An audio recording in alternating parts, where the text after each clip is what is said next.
నీ సహవాసము సరైనదేనా అన్నది ఈరోజు మనం వినబోయే నేర్చుకోబోయే ప్రాముఖ్యమైన సంగతి. నీ సహవాసము సరైనదేనా? దేవుని పిల్లలారా, భూమి మీద ఉన్న మనుషులతో సహవాసాలు చేస్తూ ఉంటారు.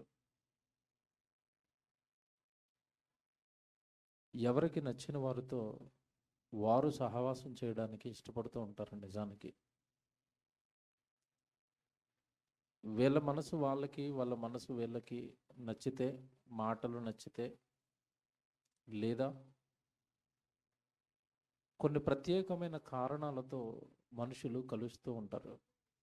ఇద్దరు ఆలోచనలు ఒకటైనప్పుడు వాళ్ళ సహవాసం బలపడుతూ ఉంటుంది. ఉదాహరణకి మీరు చూడండి, ఒక వ్యక్తి బాగా నేను ధనవంతుడిగా రిచ్గా బ్రతకాలి అని అనుకుంటున్నాడు అనుకోండి. అలాంటి ఆలోచనలు కలిగిన వాళ్ళందరూ కూడా ఒకటవుతూ ఉంటారు. వాళ్ళందరి ఉద్దేశాలు ఒకటే, వాళ్ళందరి భావాలు ఒకటే. మేమంతా కూడా ఉన్నతంగా ఈ భూమి మీద బ్రతకాలి అనుకుంటారు. మరి కొంతమంది సేవాభావంతో ఉంటారు. అంటే ఏదో ఒక సేవ చేయాలి సొసైటీకి అని, అన్నదానం చేయటం, వస్త్రదానం చేయటం, ఏదో మెడిసిన్ ఇవ్వటం, ఇలాగ ఏదో ఒక సేవ చేయాలన్న భావజాలంతో ఉన్న వాళ్ళు, అలా సేవ చేయాలని ఆలోచిస్తున్న మరొకరు అతనితో సహవాసం చేస్తారు. భూమి మీద జరిగే సహవాసాలు చెప్తున్నాను, జాగ్రత్తగా వినండి. మనిషి ఎదుటి వ్యక్తి యొక్క భావాలు, భావజాలాలు ఒకటవుతున్నప్పుడు సహవాసం చేయడానికి ఇష్టపడతారు భూమి మీద సహజంగా మనుషులు.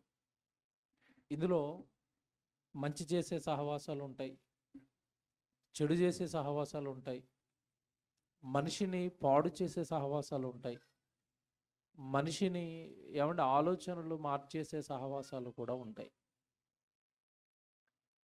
దేవుడు బైబిల్ను మన చేతుల్లో పెట్టాడు. పరలోకంలో ఉన్న కన్నతండ్రి దేవుడు భూమి మీద ఉన్న మనుషులు తన పిల్లల చేతుల్లో బైబిల్ పెట్టి, ఈ సహవాసం ఎవరితో చేయాలి, ఎవరితో చేయకూడదు, ఎవరితో సహవాసం మనకి మన జీవితానికి మేలు చేస్తుంది, ఎవరితో సహవాసం మన జీవితాన్ని పాడు చేస్తుంది, ఈ సంగతులన్నీ కూడా దేవుడు బైబిల్లో రాయించి పెట్టాడు. దేవుని పిల్లలారా, భూమి మీద ఉన్న మనుషుల గురించి మీరు ఆలోచించినప్పుడు అండి, మనిషి మనిషితో సహవాసం చేస్తాడు. కానీ ఇక్కడ దేవుడు బైబిల్లో ఎక్కువగా కోరుకున్నదండి, మనుషులు తనతో సహవాసం చేయాలి. మీరు వింటారు, ఇప్పుడు చూస్తారు బైబిల్లో, దేవునితో సహవాసంలో ఉండాలి. దైవ సహవాసం మనిషికి మేలు చేస్తుంది. కానీ భూమి మీద మనుషులు అస్సలు ఇష్టపడిన సహవాసం ఏదైనా ఉంది అంటే అది ఒక్క దేవుని సహవాసమే. మనుషులతో ఉండడానికి ఇష్టపడతారు, మనుషులతో మాట్లాడడానికి ఇష్టపడతారు, మనుషులతో గడపడానికి ఇష్టపడతారు, మనుషుల దగ్గర రోజుల కొలది, గంటల కొలది గడపడానికి ఇష్టపడతారు తప్ప ఒక్క దేవుడి విషయంలో అసలు ఈ సహవాసం చాలా షార్ట్కట్లో ఉంటుంది. మళ్ళీ చెప్తాను, జాగ్రత్తగా వినండి. సహవాసం అంటే ఏంటి అంటే ఎక్కువగా కలవటం, భావాలు పంచుకోవటం, మాట్లాడుకోవటం, ఎక్కువగా వాళ్ళతో టైమును గడపటం, ఇదే సహవాసం అంటే. మీరు చూడండి, అప్పుడప్పుడు పిల్లల విషయంలో, యవ్వనంలోనికి వచ్చిన పిల్లల విషయంలో తల్లిదండ్రులు మాట్లాడుతూ, ఈ మధ్యకాలంలోనండి మా వాడు ఎవరితో సహవాసం పట్టాడని ఇంట్లో అసలు ఉండటం లేదండి అంటారు. ఈ మధ్యకాలంలో మా అమ్మాయి ఎవరినో సహవాసం పట్టిందండి ఫ్రెండ్ అని, అంటే ఆమె దగ్గరికి వెళ్ళిపోతుందండి, ఇంట్లో ఉండటం లేదండి అంటారు.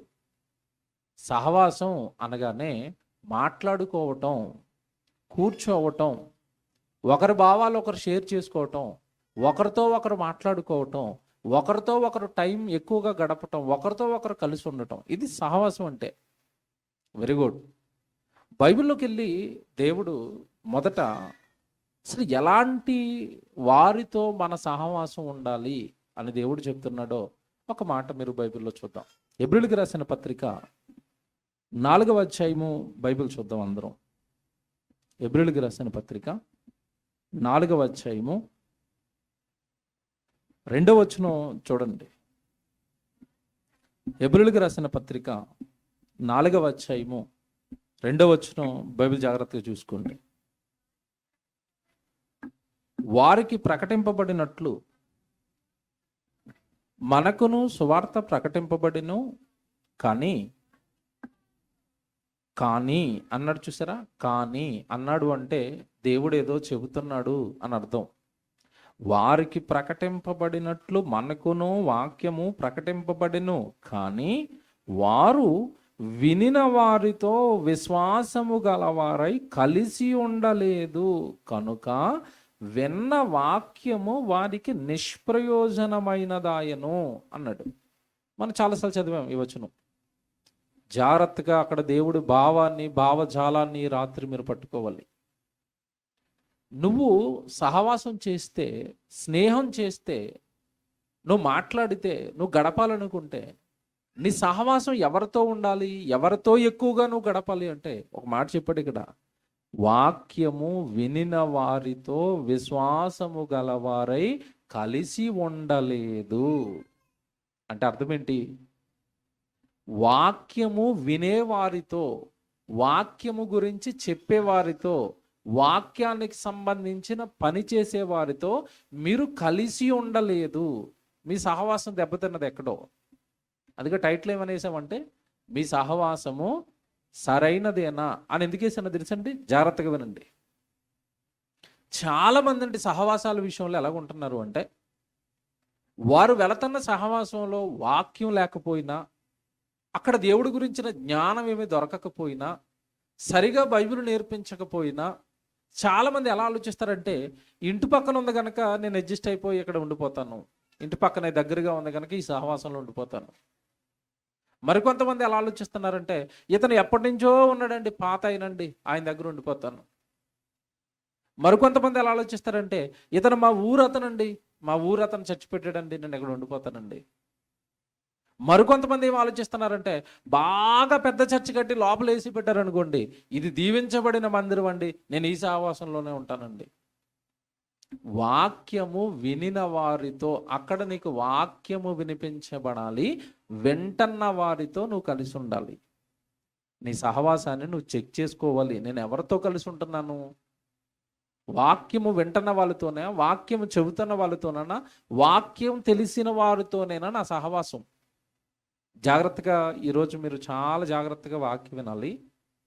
దయ్యం ఈ సహవాసం విషయంలో ఎంత మోసం చేసిందో, సహవాసాలను ఎంత దారుణంగా దెబ్బతీసిందో, సహవాసం ఒకవేళ సహవాసంగా ఎవడి మంచివారితో మనం ఉండడానికి ప్రయత్నించినా కొద్ది రోజుల్లోనే మన సహవాసం చెడిపోవటం, కట్ అయిపోవటం, ఏమంటే ఏదో అలజడి ఏర్పడిపోవటం, కలిసి ఉండలేకపోవటం, ఈ అలజడులన్నిటికీ కొన్ని కారణాలు ఉన్నాయి. అవి కూడా బైబిల్లో దేవుడు చెప్పాడు. ఇవి రాత్రి మీరు చాలా జాగ్రత్తగా వినాలి. దేవుని పిల్లలారా, సహజంగా పిల్లలకి తల్లిదండ్రులు ఒక మాట చెప్తారండి. స్కూల్కి పంపించేటప్పుడు కానీ, బయట ఆటలాడుకోవడానికి పంపించేటప్పుడు కానీ, కొంతమంది ఉద్యోగాలు చేయడానికి పిల్లలు బయటకు వెళుతున్నప్పుడు వాళ్ళకి కానీ ఒక మాట చెప్తారు. ఏ మాట చెప్తారు? ఒరే, ఎవరితో పడితే వాడితోనూ సహవాసము చేయొద్దు. చెబుతారా చెప్పరా? చెబుతారు. ఎందుకు చెప్పారు చెప్పండి? ఎందుకు చెప్పారంటే, లోకంలో ఒక సామెత పెట్టారు. ఏమని? 6 నెలలు సహవాసం చేస్తే వాడు వీడవుతాడట. అంటే అర్థం ఏంటి? పొరపాటును బయటకు వెళ్ళిన కొడుకు తాగుబోతుతో సహవాసం స్టార్ట్ చేశాడు అనుకోండి, కొంతకాలానికి ఏమవుతాడు? త్రాగుబోతు అవుతాడు. తిరుగుబోతుతో సహవాసం చేస్తే తిరుగుబోతు అవుతాడు. అంటే అక్కడ ఉన్న పరిస్థితిని బట్టి, వాడికి ఉన్న అలవాట్లను బట్టి వాడితో సహవాసం చేస్తే వాళ్ళ లక్షణాలన్నీ వీడికి వస్తాయి. Very good. ఇది నిజమండి, ఇది నిజమే. మీరు ప్రాక్టికల్గా కూడా చూడండి. మన పిల్లలు అప్పుడప్పుడు వేరేగా ప్రవర్తిస్తూ ఉంటారు. వాళ్ళు ఏవో కొత్త మాటలు మాట్లాడుతూ ఉంటారు. అప్పుడు మీకు డౌట్ వచ్చేస్తుంది, ఇదేంటి ఏదో కొత్త మాట నేర్చుకున్నాడు, వీడి మాట కాదు ఇది. మీకు డౌట్ వచ్చింది చూసారా? వీడి నోట్లోంచి వస్తున్న మాట వీడి మాట కాదు ఇది. అప్పుడు ఎంక్వైరీ చేస్తే వీడు పక్కన ఎవడో ఫ్రెండ్ ఉంటాడు, వాడి మాటలు వీడు నేర్చుకుని వచ్చి వాడు మన ఇంట్లో మాట్లాడుతున్నాడు. అవి మంచిగా అనుకోండి, ఆనందపడతాం. అవి బూతులు అనుకోండి, ఏం చేస్తాం చెప్పండి? శుభ్రంగా చెత్తకొట్టి మళ్ళా వాడు జోలికి వెళ్ళినా, వాడితో మాట్లాడినా, నువ్వు ఇంటికి రాగానే దెబ్బలు తింటావు నువ్వు అని చెప్తారు. చెప్తున్నాం కదా? Very good. ఇప్పుడు నేను చెప్తాను, బైబిల్లో దేవుడు మనకు తండ్రి అని పిలిచినప్పుడు, మనం పిల్లలు అన్నప్పుడు భూమి మీద తల్లిదండ్రులు పిల్లలకి చెప్తున్న జాగ్రత్తలు పరలోకంలో ఉన్న దేవుడు మనకి చెప్పడా? మన సహవాసాల విషయంలో కూడా ఆయన జాగ్రత్తలు తీసుకోడా? మన సహవాసాల విషయంలో కూడా మీరు జాగ్రత్తగా ఉండాలి, ఈ సహవాసం మిమ్మల్ని బాగు చేస్తుంది, ఈ సహవాసం మిమ్మల్ని పాడు చేస్తుంది అని దేవుడు చెప్పడా? చెప్పాడు, రాశాడు. కానీ వాక్యము విని నమ్మి బ్రతికే వారి సంఖ్య చాలా తక్కువ. అందుకే ఎంత మంచి సహవాసంలో ఉన్నా బ్రతుకులు మాత్రం మారకుండా మిగిలిపోతున్నాయి.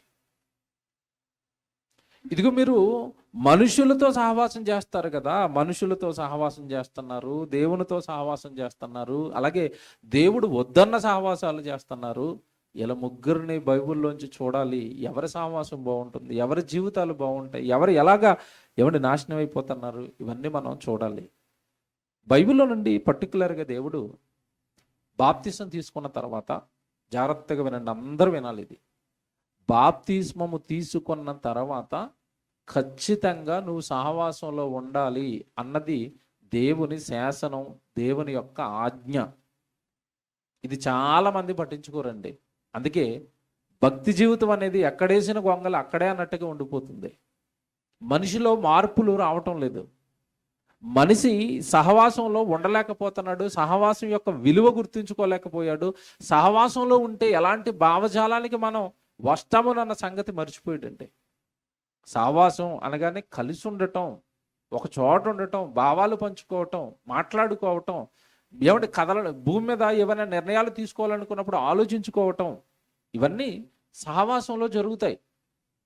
ఒక చోట నువ్వు ఉంటున్న సహవాసం, నువ్వు వెళుతున్న సంఘమా, నువ్వు వెళుతున్న నీ ఫ్రెండ్ సర్కిలా, ఎలాంటి సహవాసంతో నువ్వు ఉంటున్నావు ఒకసారి ఆలోచించుకోవాలి. బైబిల్లో మాట చూపిస్తాను, మీరు చాలా సంవత్సరాలు చదువుకున్నారు ఈ మాట. ఎబ్రిల్కి రాసిన పత్రిక 10వ అధ్యాయము 24వ వచనం మీరు చూడండి. ఎబ్రిల్కి రాసిన పత్రిక 10వ అధ్యాయము 24వ వచనం. ఇక్కడ మీరు 4వ అధ్యాయంలోకి వచ్చేసరికి వాక్యము వినిన వారితో వారు కలిసి ఉండటం లేదు గనక ఏమంటే వాళ్ళకి విన్న వాక్యం నిష్ప్రయోజనం అయిపోతుంది అన్నాడు కదా. మీరు జాగ్రత్తగా వినాలి. ఈ మొదటి వచనానికి ఇప్పుడు చెప్పబోయే వచనానికి ఒక ఇన్నర్ కలెక్షన్ ఉంటుంది. ఏంటంటే ఇక్కడ మీరు చదువుకున్నది ఏంటి? వారికి ప్రకటింపబడినట్లు మనకును సువార్త ప్రకటింపబడింది, కానీ వారు వినిన వారితో కలిసి ఉండలేదు గనుక విన్న వాక్యము వారికి నిష్ప్రయోజనం అయిపోయిందట. ఇప్పుడు మీరు జాగ్రత్తగా వినాలి. మీరు ఆదివారం గుడికి వస్తున్నారు, వాక్యం వింటున్నారు. చాలా జాగ్రత్తగా ఈ మాట రాసుకోండి, అండర్లైన్ చేసుకోండి, రికార్డ్ అవుతుంది. మళ్ళా మీరు ఇంటికి వెళ్ళిన తర్వాత మళ్ళా వినండి. మీరు ఆదివారం గుడికి వచ్చి వాక్యం వింటున్నారు. విన్న తర్వాత ఆ వాక్యం మనలో ఎందుకు నిలబడటం లేదని చాలా మంది ప్రశ్నించుకుంటారు. వాక్యం విన్నప్పుడు నేను ఏమంటే నీతిగా నిజాయితీగా బ్రతకాలనుకుంటున్నానండి, దేవుడు పనిచేయాలనుకుంటున్నానండి, కానీ బయటకు రాగానే ఎందుకంటే నా ఆలోచనలు మారిపోతున్నాయని అంటారు చాలా మంది. ఎందుకు మారిపోయాయి అంటే, వాక్యము నువ్వు విన్న తర్వాత ఆ వాక్యము విన్నవారితోనే నీ సహవాసం ఉంటే ఆ వాక్యం నిలబడుతుంది నీలో. నువ్వేమో ఆదివారం గుడిలో వాక్యం వింటావు, బయటికి వెళ్ళిపోయిన తర్వాత నీ సహవాసాలన్నీ కూడా త్రాగుబోతులతో, తిరుగుబోతులతో, లోకం కోసం బ్రతికే వాళ్ళతో, లోకంలో పడి ఆశలు ఏమంటే ఈ బంగారము, డబ్బు, వెండి, ఏవేవో భావజాలాలు ఉన్న వాళ్ళందరితో నువ్వు సహవాసం చేస్తావు. ఆదివారం వచ్చి గుడిలో వాక్యం వింటావు, దేవుడి కోసం బ్రతకాలి, పరలోకం వెళ్ళాలని. ఆ బయటికి వెళ్ళిపోయిన వెంటనే వాళ్ళు బంగారం అంటారు, వెండి అంటారు, ఆస్తులు అంటారు, సంపద అంటారు, లేదంటే డబ్బు అంటారు, ఏమంటే తిందామంటారు, త్రాగుదామంటారు, ఫంక్షన్స్కి వెళ్దామంటారు, తిరుగుదాం ఊరి మీద పడి అంటారు. నువ్వు బయటికి వెళ్ళిన తర్వాత వాళ్ళ సహవాసంలో ఉంటున్నావు. నీలో ఇంకెక్కడ వాక్యం నిలబడుతుంది? నీకు ఇప్పుడు అర్థమవ్వాలి. మనలో వాక్యం నిలబడకపోవడానికి గల కారణం ఏంటంటే, మనలో దేవుని యొక్క ఆలోచనలు ఉండకపోవడానికి గల కారణం ఏంటంటే, నువ్వు వాక్యం తెలిసిన వారితో నీ సహవాసం ఉండకపోవటం ప్రధానమైన తప్పిదే జరుగుతుందండి. గుడిలో వాక్యం విన్న నువ్వు గుడి బయటకు వెళ్ళిన తర్వాత ఎవరి సహవాసంలో ఉంటున్నావు? ఎవరితో ఎక్కువగా మాట్లాడుతున్నావు? ఎవరితో ఎక్కువగా కూర్చుంటావు? ఎవరి ఆలోచనలు ఎక్కువగా తీసుకుంటున్నావు? వాక్యం తెలిసిన వాళ్ళతోనా కూర్చుంటున్నావా? వాక్యం తెలిసిన వాళ్ళతో మాట్లాడుతున్నావా? దేవుడు పనిలో ఉన్న వాళ్ళతో మాట్లాడుతున్నావా? దేవుడి కొరకు వాక్యం చెబుతున్న వాళ్ళతో మాట్లాడుతున్నావా? అప్పుడు నీలో ఉన్న వాక్యం, ముందు విన్న వాక్యం నిలబడుతుంది.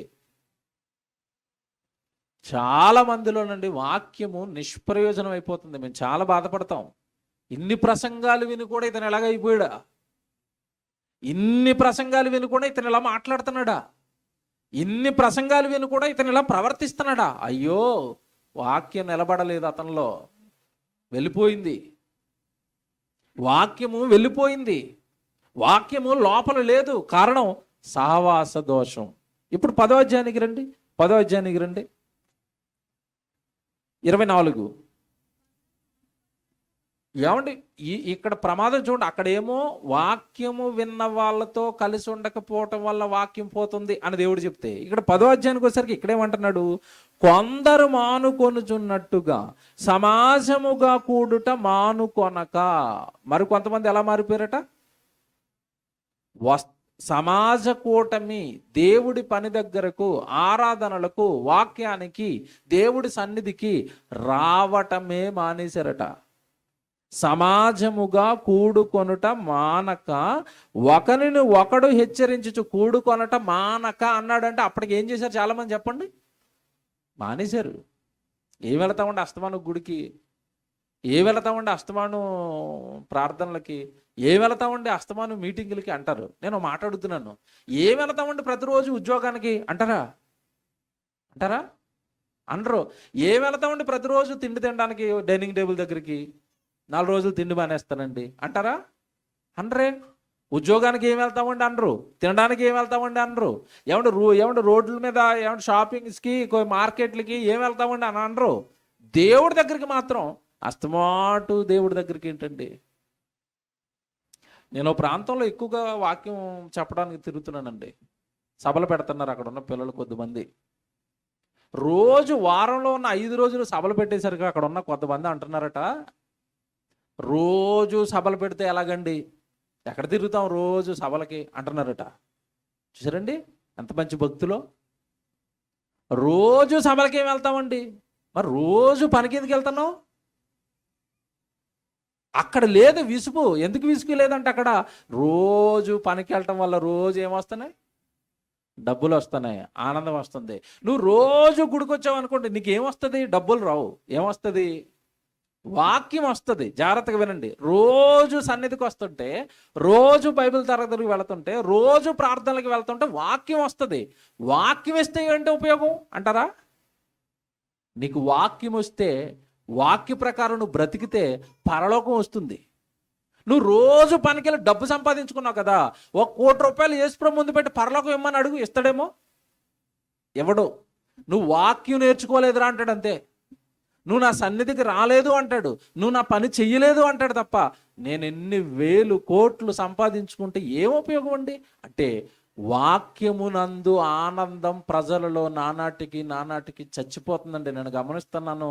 జైశాల్ గారు ఆల్రెడీ గమనించేసి ఆయన అంటున్నాడు, బాబో ఇంకెవడికి వాక్యం చెప్పినా మారేటట్టుగా లేరు, ఉన్న మీరైనా జాగ్రత్తగా ఉండండి అంటున్నాడు ఆయన. అంటే ప్రజల్లో దేవుడి వాక్యములో దొరికే ఆనందం పోయింది. దావీదు గారు కీర్తనల గ్రంథం రాస్తున్నప్పుడు మొదటి కీర్తన మీకు తెలియదు కాదు, దివారాత్రాలు వాక్యాన్ని ధ్యానించాలన్న దానికి ముందేమన్నాడు చెప్పండి అక్కడ? యెహోవా ధర్మశాస్త్రమునందు ఆనందించుచు అనుందా? అంటే వాక్యంలో మనిషి ఏం చేయాలట? ఆనందమా? వాక్యం దొరికితే ఆనందమా? వాక్యం అర్థమవుతుంటే ఆనందమా? చూసారండి, బైబిల్ నాకు వస్తుందండి, బైబిల్ అర్థమైపోతుందండి, బైబిల్లో ఉన్న సబ్జెక్టులన్నీ నాకు దొరికిపోతున్నాయండి, బైబిల్ నెమ్మదిగా అర్థమవుతుందండి, ఇంతకాలం చదివానండి నాకు బైబిల్ అర్థం కాలేదండి. ఎవరిలో ఉందండి ఆనందం? వాక్యం దొరుకుతున్నప్పుడు ఎవరిలో ఉంది ఆనందం? అక్కడక్కడ వేళ్ళ మీద లెక్క పెట్టుకోవచ్చండి. వాక్యం భలే చెప్పారండి, ఈరోజు మాకు చాలా సంగతులు చెప్పాడండి దేవుడు అని ఆనందపడే వాళ్ళు కొద్దిమంది ఉంటున్నారు. కారణం, దేవుడి సన్నిధికి వస్తే వాక్యం దొరుకుతుంది, వాక్యంలో దేవుడు ఆనందం దొరుకుతుంది. ఇప్పుడు మీరు ఇక్కడ చదవండి, కొందరు మానుకొనుచున్నట్టు సమాజముగా కూడుట మానుకొనక, ఒకరిని ఒకడు హెచ్చరించుచు. సమాజ కూటమిలోనికి నువ్వు వస్తే నీకు అక్కడ ఏం దొరుకుతుందట? హెచ్చరిక. హెచ్చరించుచు ఒకరిని ఒకడు హెచ్చరించుచు. నేను మాట్లాడుతాను ఇక్కడ, జాగ్రత్తగా వినండి. హెచ్చరిక అంటే అర్థం ఏంటి చెప్పండి? హెచ్చరిక అంటే అర్థం ఏంటి? హెచ్చరించడం అంటే అర్థం ఏంటి? ఎందుకు మీరు గుడికి రావటం లేదు? ఏంటి మధ్యకాలంలో సరిగా కనపడటం లేదు? ఇలాగ ఎవరినైనా గుడికి రాని వాళ్ళని అడిగామనుకోండి, వచ్చే వారం వాళ్ళు గుడికి వస్తారండి. ఏంటండి బాబు గుడికి రావట్లేదు అంటే, సేవకుడు ఎలాగైపోయాడు? బతిమలాలా గట్టిగా ఒక మాట అన్నాం అనుకోండి, మళ్ళీ కనపడరు అక్కడ. అంటే ఏమర్థమైందంటే ఇతను వెళ్తున్న ఉద్యోగంలో సార్ బండబూతులు తిట్టినా సరే తెల్లవారుజామున ఏమీ లేనట్టు పౌడర్ రాసుకుని మళ్ళీ డ్యూటీకి వెళ్ళిపోతాడు. గుడిలో వాక్యం చెప్తున్న ఏమంటే సేవకుడు పని సరిగా చేయనప్పుడు, సరిగా రానప్పుడు ఒక్క హెచ్చరిక, ఒక్క మాట అన్నాడంటే మళ్ళా కనపడండి, నీకేమీ అర్థం అవ్వలేదు, నువ్వు చాలా దుష్ట హృదయంతో, భయంకరమైన హృదయంతో జీవిస్తున్నావు, నీకు అర్థం అవ్వలేదు. దేవుడు దుష్టుడు కూర్చున్నాడు లోపల. వాక్యం చెప్పే దైవజనుడు ఒక హెచ్చరిక ఇచ్చినప్పుడు తీసుకోలేని మనసు, అసలు ఈ మనసులు పరలోకానికి వస్తాయా? మీరు బాగా ఆలోచించండి. ఇక్కడ ఏం చెప్పాడు? ఒకరిని ఒకడు హెచ్చరించు అంటే సంఘంలో కూర్చున్న వాళ్ళట ఎవరైనా సరిగా ప్రవర్తించకపోయినా, ఎవరైనా సరిగా వాక్యానుసారం జీవించకపోయినా ఒకరిని ఒకడు సంఘంలో ఏం చేసుకోవాలట? హెచ్చరికలు చేసుకోవాలి. హెచ్చరిక పొరపాటును ఎవరైనా ఒక అతను పక్క అతనికి చేశాడు అనుకోండి, ఇంకా మీకు తెలియదు కాదు, అటు 4 కుటుంబాలు ఇటు 4 కుటుంబాలు పంచాయతీకి వస్తాయి. మమ్మల్ని ఇంత మాట అంటారా? చూసారా? ఏమంటే అసలు చర్చిల్లో కూర్చుంటున్న ప్రజల మధ్య, విశ్వాసుల మధ్య వీఆర్ వన్, మనమంతా ఒకటే కుటుంబం అన్న అంటాడు, తమ్ముడు అంటాడు, అక్క అంటుంది, చెల్లి అంటుంది. ఏమండి, సంఘంలోకి వచ్చిన తర్వాత హెచ్చరికను తీసుకోలేని నువ్వు పరలోకానికి వచ్చి అక్కడ లక్షల కోట్ల మంది ప్రజల మధ్య పరలోకంలో దేవునితో నువ్వు ఉండగలవా? ఉండలేవు. అదే కుటుంబంలో చూడండి, వాళ్ళ సొంత కుటుంబాలు ఉంటాయండి. సొంత కుటుంబాల్లో హెచ్చరికలు జరగవా? సొంత కుటుంబాల్లో వివాదాలు జరగవా? సొంత కుటుంబాల్లో గొడవలు జరగవా? కానీ అక్కడ మాత్రం ఏం చేసుకుంటారు చెప్పండి? మూడో కంటికి తెలియకుండా సర్దేసుకుంటారండి. పయ్యుడికి తెలియకూడదు మళ్ళీ ఇంట్లో గొడవ జరిగిందని. డోర్లు వేసి అన్న తమ్ముడు కొట్టేసుకుని బయటకు వచ్చిన తర్వాత ఏమంటే ఆడు ఈడు పక్కన అలా నడుచుకుని వెళ్ళిపోతూ ఉంటారు. లోపల కొట్టేసుకున్నారు, డోర్లు వేసుకుని మరి కొట్టేసుకుంటారు లోపల చాలామంది. అంటే మా ఇంట్లో గొడవ జరుగుతుందని ఎవరికి తెలియకూడదు. అదే నీతి సంఘంలో, సహవాసంలో నువ్వు అప్లై చేయగలవా? ఉన్నారండి అలాగా. ఈరోజు పాఠం చాలా జాగ్రత్తగా వినండి. ఎందుకు నీ సహవాసం నిలబడటం లేదు? ఎందుకు నువ్వు నిలబడుకోలేకపోతున్నావు? ఎందుకు నీ సహవాసాన్ని నిలువబెట్టుకుని దేవుడి కొరకు ఉన్నతంగా బ్రతకలేకపోతున్నావు అంటే దెయ్యం ఒక గేమ్ ఆడింది. ఇక్కడ చెప్తాను ఈరోజు నేను. సహవాసాల మధ్యలో దెయ్యం ఒక గేమ్ ఆడుతుంది. ఇప్పుడు మీరు కింద చదవండి అక్కడ. కొందరు మానుకొనుచున్నట్టుగా సమాజముగా కూడుట మానక ఒకనిని ఒకడు హెచ్చరించుచు ఆ దినము సమీపించుట మీరు చూచిన కొలది మరి ఎక్కువగా అలాగు చేయుచు ప్రేమ చూపుటకును సత్కార్యములు చేయుటకును ఒకనిని ఒకడు పురుకొల్పుకోవాలట. సంఘంలో సహవాసంలో హెచ్చరికలు జరగాలి, సంఘంలో సహవాసంలో ప్రేమలు చూపించుకోవాలి, సంఘంలో సహవాసంలో దేవుని పని కొరకు ఒకరిని ఒకడు ఏం చేయాలట? పురుగొల్పుకోవాలి. ఇదంతా ఎక్కడ జరుగుతుంది? సహవాసంలో జరుగుతుంది, సంఘములో జరుగుతుంది. నువ్వు దానికే దూరం అయితే నీకెక్కడ ప్రేమ దొరుకుతుంది? నువ్వు దానికే దూరం అయితే నీకెక్కడ హెచ్చరికలు దొరుకుతాయి? నువ్వు దానికే దూరం అయిపోతే నువ్వు పని చేయాలని నేను పురుగొలిపేవాడు ఇంకెక్కడ ఉన్నాడు? సంఘంలో జరుగుతుంది. పలానా సెమినార్ జరుగుతుంది, యూత్ సెమినార్ జరుగుతుంది, మీరు అందరు రండి. ఆ రోజు వంట పని ఉంది రండి. ఆ రోజు చాలా మంది వస్తున్నారు, వాళ్ళకి పరిచయం చేయాలి రండి. ఆ రోజు ₹1000 ఖర్చు అయిపోతుంది యూత్ సెమినార్కి, ఎవరైనా సహాయం చేసి వాళ్ళు చెయ్యండి. ఇదిగో సత్కార్యాల కోసం పురుగొల్పుకునే కార్యక్రమం సంఘంలో జరుగుతుంది. నువ్వు సంఘానికే రాకుండా సమాజ కూటమిలోనే నువ్వు లేనప్పుడు నీకెక్కడ దేవుడు పని దొరుకుతుంది? ఏమంటే ఈరోజు ఎవరినైనా, ఇప్పుడు నాకు చాలా భయం వేస్తుందండి మధ్యకాలంలో. ఒకప్పుడు చెప్పేవాడిని అండి చాలా మందికి, ఇలా ఉండాలి అలా ఉండాలి అలా ఉండాలని చెప్పేవాడిని. ఈ మధ్యకాలంలో కంప్లీట్గా వదిలేసి ఎవరికి ఏం చెప్పడం లేదండి. ఎందుకో తెలుసండి, వాక్యం చెప్తున్న నేనే అయ్యో ఇతను ఇలాగ అయిపోతున్నాడని అర్థమై ఒక మాట చెప్తుంటేనండి దాచుకున్నారంటేనండి నిజంగా నాకు చాలా బాధేసింది. చెప్తాను, భవిష్యత్తులో ఒక రోజు వస్తుంది, ఆ సావాసం వల్ల నాశనానికి అతను వాళ్ళు వెళతారు, అప్పుడు చెప్తాను ఈ సంగతులన్నీ. బాగు కోరి మేలు కోరి అయ్యో ఈయన ఇలాగ అయిపోతున్నాడని ఒక మాట చెప్తుంటే తట్టుకోలేకండి లోపల రగిలిపోయి వాక్యం చెప్తున్న వ్యక్తి మీద ఎంతటి దారుణమైన మాటలు మాట్లాడుతున్నారంటే అలా మాట్లాడుతున్నారు. వాళ్ళు అనుకుంటారు మేము మాట్లాడేసాం కదా, ఎవరు చెప్పర్లే అనుకుంటారు. ఆ నువ్వు ఎవరి దగ్గర మాట్లాడుతున్నావో అతనే వచ్చి మళ్ళీ చెప్తాడు నాతో. తప్పు చేస్తున్నారు. మీ మేలు కోరి మీ బాగు కోరి చెప్తాం ఏ మాట చెప్పినా. పిల్లలు పాడైపోవాలి, పిల్లలు ఏమంటే కీచులు ఆడుకోవాలి, పిల్లలు గొడవలు ఆడుకోవాలని ఏ తండ్రి కోరుకుంటాడు? కనుక దేవుని పిల్లలరా, సహవాసంలో ఏం జరుగుతుంది, సహవాసానికి వస్తే ఏం జరుగుతుంది అంటే ప్రేమ చూపుటకును అన్నాడు. ఆ పదం చూడండి ఎంత బాగుంది అక్కడ. మీరు సంఘంలో సహవాసంలో కొందరు మానుకొనుచున్నట్టుగా సమాజముగా కూడుట మానుకొనక ఒకరినొకడు హెచ్చరించుచు ఆ దినము సమీపించుట మీరు చూచిన కొలది మరి ఎక్కువగా అలాగూ చేయుచు ప్రేమ చూపుటకును ఉందా అక్కడ. సంఘంలో వచ్చిన ఒక వ్యక్తి మీద మరో వ్యక్తి ఏం చూపించాలట? ప్రేమ. బయట వ్యక్తులు ప్రేమ చూపిస్తారు. దేన్ని బట్టి తెలుసా? నీకున్న ఆస్తిని బట్టో, వాళ్ళకి ఏదైనా నీ వల్ల మేలు జరుగుతుందంటేనో నిన్ను ప్రేమిస్తారు. కానీ సంఘంలో అలాంటి ప్రేమలు ఉండవండి. మీరు వాక్యం నేర్చుకుంటే బాగున్ను, మీరు దేవుడు పని చేస్తే బాగున్ను, మీరు చక్కగా దేవుడి కొరకు వాడబడితే బాగున్ను, మీరు దేవుడి సన్నిధిలో బాగుంటే బాగున్ను, నిస్వార్థంగా మిమ్మల్ని దేవుడిలో నిలువ పెట్టే ఒకే ఒక ప్రేమ సంఘంలో మాత్రమే దొరుకుతుంది. ఒకరిని ఒకరు ప్రేమ చూపించుకోవాలట. ఇది సంఘంలో జరుగుతుంది. ఇకపోతేనండి, దేవుడు ఎంత బాగా బైబిల్ను రాయిస్తున్నాడు అంటే, నువ్వు ఖచ్చితంగా బాప్తీసం తీసుకున్న తర్వాత నేను ప్రారంభంలో చెప్పాను కదా, సంఘ సహవాసంలో నువ్వు ఉండవలసిందే. ఇది దేవుడిచ్చిన ఆజ్ఞలలో ఒక ఆజ్ఞ సంఘానికి. అపోస్తుల కార్యాలు 2వ అధ్యాయము 42వ వచనం చూడండి. అపోస్తుల కార్యాలు 2వ అధ్యాయము 42వ వచనం. అపోస్తుల కార్యాలు 2వ అధ్యాయము 42వ వచనం. వీరు అపోస్తుల బోధయందును సహవాసమందును రొట్టె విరుచుట యందును ప్రార్థన చేయుట యందును ఎడతెగక. అక్కడ ప్రారంభంలో చూడండి, అపోస్తుల బోధ, నెక్స్ట్ వెంటనే సహవాసం పోగొట్టుకోకండి. సహవాసంలో అందరూ ఉండాలి, కలవాలి, కూర్చోవాలి, అందరూ కలిసి పాట పాడాలి, అందరూ కలిసి దేవుడు పని చేయాలి, అందరూ కలిసి వాక్యం చెప్పాలి, అందరూ కలిసి దేవుడి సన్నిధిలో ఉండాలి. అందరూ ఉండాలి. సహవాసం అనేది పోగొట్టుకోకూడదండి. ఒకరోజు ఆదివారం గుడి మిస్ అయిపోయానా, ఏదో తెలియని బాధ, భారం మనలో ఉండాలి. అయ్యో ఈరోజు గుడికి వెళ్ళలేకపోయినాయి, ఈరోజు సంఘంలో ఉన్న నా సహోదరుని చూడలేకపోయినాయి, తమ్ముడిని చూడలేకపోయినాయి, అక్కను చూడలేకపోయినాయి. ఇదంతా నా తండ్రి కోసం పనిచేస్తున్న సంఘం కదా. లోతైన భావజాలం మీలో ఏర్పడాలండి. సంఘము అనగానే పరలోకంలో ఉన్న కన్న తండ్రి ఇష్టాన్ని నెరవేరుస్తున్న ఒక పరిశ్రమ, అది కర్మాగారం, అది పని జరుగుతుంది అక్కడ. నీ తండ్రి ఇష్టపడే పని జరుగుతున్న కర్మాగారం అది. సంఘం అనగానే పని చేస్తున్నారు. తలొక అవయవంగా మారిపోయి ఒక్కొక్కరు ఒక పని చేసి ఒక్కొక్కరు ఒక్కొక్కలా కష్టపడుతున్నప్పుడు, అయ్యో ఆ సహవాసంలోకి నేను వెళ్ళలేకపోయానే, వాళ్ళతో ఈరోజు కూర్చోలేకపోయానే, వాళ్ళతో ఈరోజు నేను పలకరించలేకపోయానే.